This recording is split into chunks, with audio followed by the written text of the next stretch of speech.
Fala galera, aqui quem fala é o Dragon e hoje vamos fazer uma análise de um jogo que tá frustrando muitos fãs ultimamente.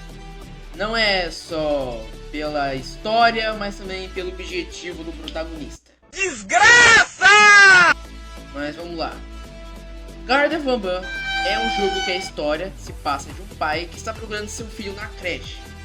Porém a creche ela é cheia de monstros feitos com elementos de Banniman, que é um elemento químico que faz com que as vítimas se transformem em monstros de argila. Sim, argila, você não ouviu direito. Argila. E nessa turma, no começo, eu acho que era o Banban, a Bambalina, o Josh, Nabi Nabi, o Pila Bird, Sengre Flynn e uns caralhamados de bicho aí. Mas vambora. Ao longo do capítulo, vemos que aumentam os números de monstros. E até agora, no capítulo 4, estão o Xerife Toadster, que é um sapo, o Jester, que é um bobo da corte, e a rainha, que é um canguru roxo.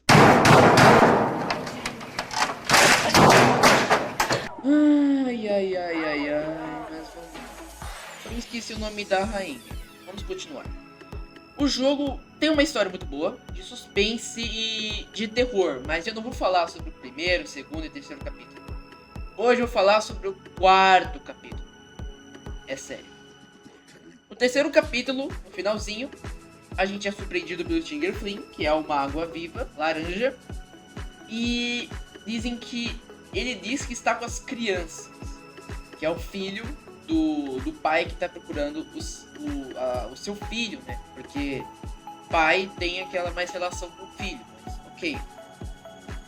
E o filho deixa um monte de cartas. Se você encontrar um monte de cartas no caminho, a senhorita Mason, ele menciona uma tal de senhorita Mason. Quem será ela? E eu sei lá, porra. Não sabemos. Mas no final do capítulo a gente está fugindo com a Pila Bird e a Tarta Bird. A Tarta Bird é como se fosse a parceira da Pila Bird e o filhote da Pila. E acontece a porradaria entre o Josh e o Banban e o Sengre Flynn. Ou seja, vira a porradaria começou. Entendeu? E depois, junto com o filhote da Pila Bird, começamos a descer no elevador. Se a gente olhar para cima do elevador que está descendo, a gente pode ver um caracol. E esse caracol a gente encontra, acho que no segundo capítulo. Que ele te mata de uma forma rápida, como assim? Ah, como assim? O caracol ele não é lerdo? Sim. Mas nesse jogo, o bicho vira o Sonic. Ele termina, vira o Sonic e atropela todo mundo. E depois disso, começamos o capítulo 4. Ah, e tem um detalhe que eu esqueci. Temos um drone. Um drone.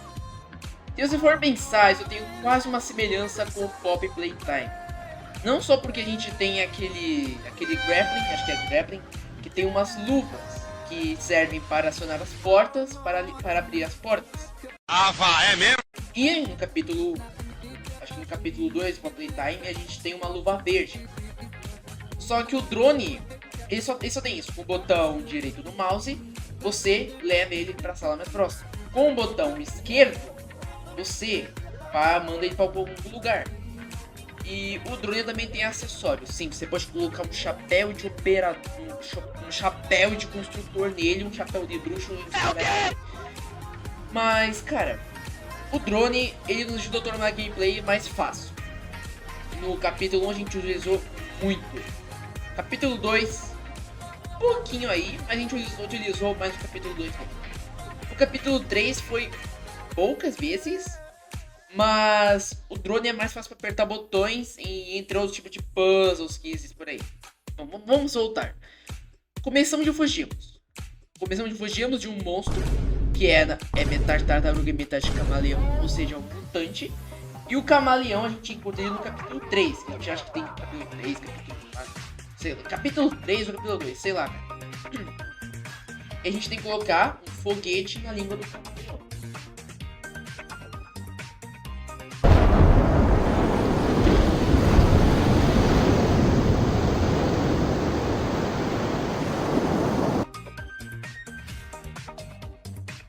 E o que acontece? ele explode, né? Porque se você engolir um foguete, tu vai explodir. Não seja do jeito. Ok? Ok. Vamos continuar. E bom, a gente foge e ele fica literalmente entalado num cantinho lá e não nos ataca. E depois dessa fuga encontramos um controle amarelo, muito parecido com o nosso controle de drone.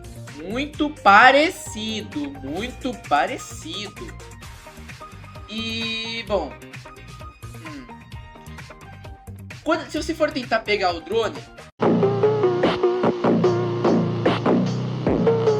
acontece a mesma coisa que nem o Bambam fez com a gente, acho que no capítulo 2. Ele literalmente dá uma porrada na nossa cabeça. E ele fala assim: ai, desculpa por ter te batido tão forte e tal. Quase te causei um traumatismo craniano. Sim, eu quase te causei um traumatismo craniano. Mas tá tudo certo. Pode ser eu resolver agora, né? Desgraçado. Mas ok. E depois disso eu me negócio com o xerife Toadster. E ele faz umas perguntas, no qual tem dois botões. Um botão que é o não e um botão que é o sim. E ele pergunta as seguintes ameaças. Você já teve contato com a seguinte ameaça? E ele apresenta lá os baldes. Sim, baldes que a gente prende. A gente prende. Ai, misericórdia, eu tô com esse sentido na mente. E bem, ele fala, você tem tempo com as seguintes ameaças. Ele falou que prenderam os criminosos no pântano no nível acima. Que são os baldes. Sim, os criminosos são os baldes. Me pergunte por quê. Mas ok. E ele pergunta também se teve cuidado com o Bambam. Ele responde que sim. O Joss, ele responde que sim. Com o Jester, ele responde que não. Daí ele coloca a seguinte ameaça: ele mesmo.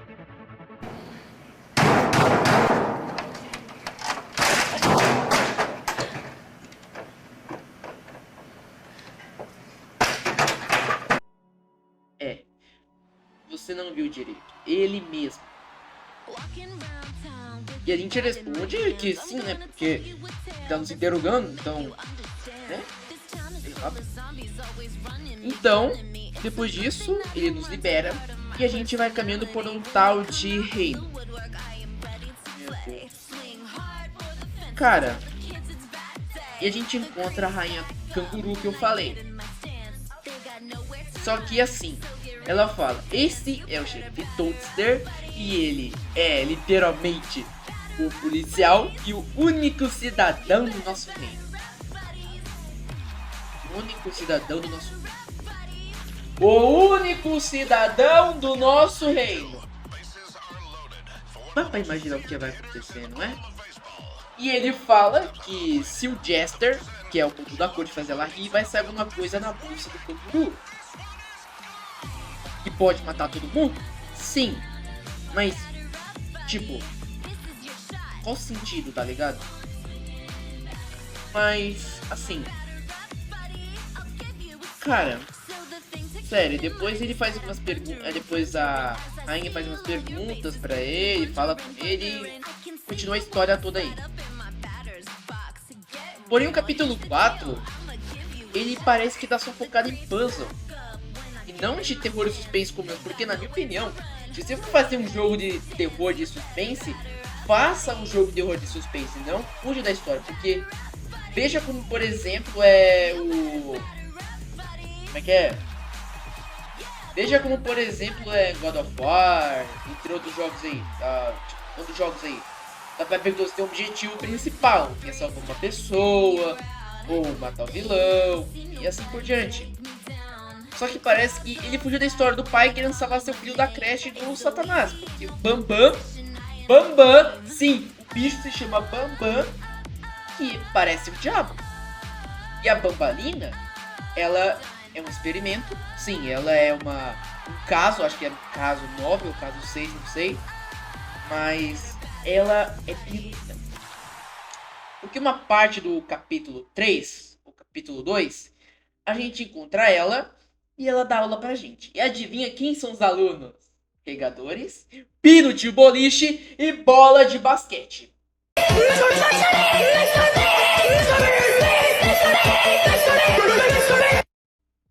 Cara, uma coisa que eu reparei. Os caras têm 2 recreios. Isso que eu chamo de escola, hein? Só que assim, nos objetos que estão e nas mesas que a gente senta, tem os botões, né? Que são os... São tipo gravadores para responder. Tem lá aluno inteligente, aluno super inteligente, aluno só inteligente e aluno dramático. Aluno dramático, mas ok. E, enfim, o jogo é legal, cara, e divertido, porque, mano... Só que, ao longo do capítulo 4, a gente vê que o drone, ele ficou extremamente inútil. Ou seja, ele não serve para mais nada.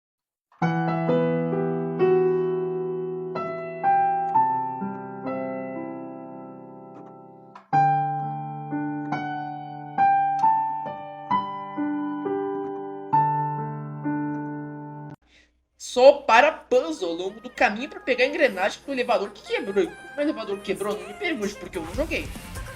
Não joguei. E bem, os capítulos anteriores custavam entre 20 ou 22 reais, não sei. E sabe quanto custa o capítulo 4?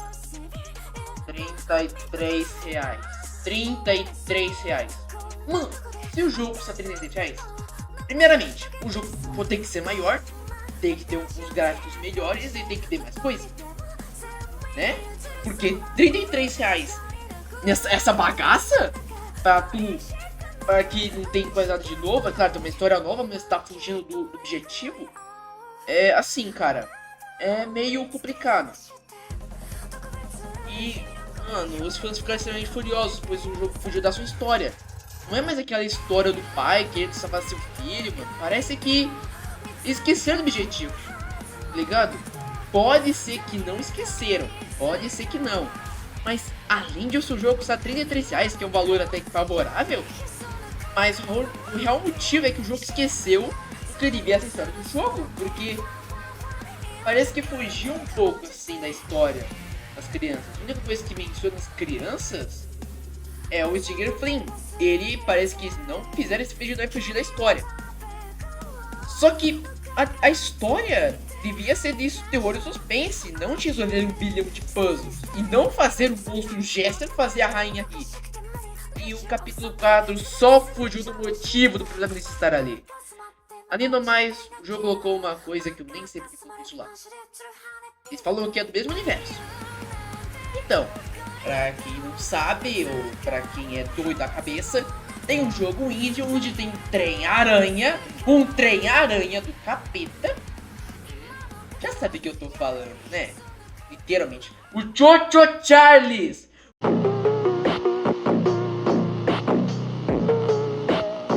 O trem do capiroto do ruim. E, peraí, ele não foi morto, espetado como um churrasco na brasa ao cair da ponte, não? Porque, pelo que eu saiba, ele foi espetado na cara. E morreu. Now the world don't move to the beat of just one drum. What might be right for you may not. Não é? Isso só fez o criador de Garten of Banban e o Chocho Charles falar que o Garten of Banban e o Chocho Charles se passam no mesmo universo.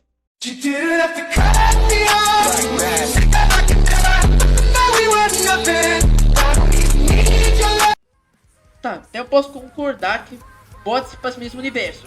Pelas palavras dele, tá? Pelas palavras dele. Ai, ai. Mas enfim. É isso que temos por hoje. Se inscreva, deixa o like. E comenta, porque o YouTube reconhece que o vídeo pode ser divulgado para outras pessoas. E também confere o último vídeo que eu lancei da nova série do canal de Mundo de Dragon. Então, deixa o like lá, beleza?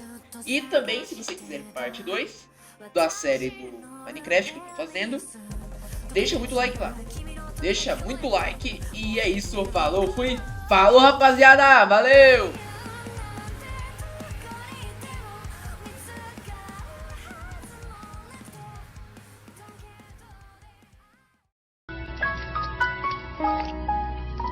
Excuse me, what the actual fuck are you doing in my house?